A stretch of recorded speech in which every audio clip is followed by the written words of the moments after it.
Mammaaksa Oromoo lamaan tokkoon siin jedha waan abbaan koo dur na gorsee gaafa ani gorsa isaa dhaga'uu didu waan jedhee natti mammaaku tokko hima didduun du'an didduedha mammaaksuma Oromoo natti hima.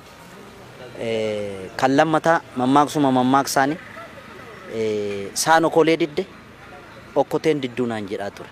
Kuni jechuun yoo elmamuu didde saani gaa yoo elmamuu didde qalmaa taafii mitiire gaafa ishii qaluudhaaf jedhan immoo kuffisanii qalu okkoteetti ishee affeeluu jechuudha.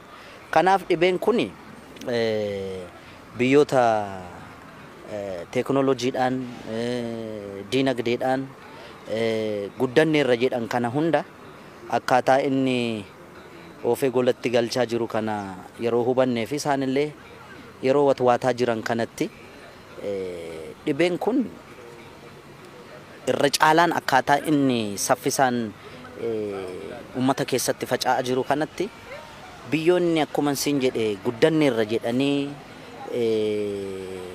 of dhaadaa turan yookaan immoo humna ofii biyyootan guddanneerratti fa'aa agarsiisuudha yaalan kun raammoo kana yoo ofirraa ittisuu dadhabanii gatantaran gaafa argitu nu biroo wanti kun akkasaan gochaa jiru kun yoo nu bira dhufee maallu gochuu danda'a yoo jette baay'ee ulfaataadha tilmaamuun hin ulfaatu jechuudha. Dhibeen kun ammas dhibee dhala namaatiif yaaddoo guddaa ta'edha.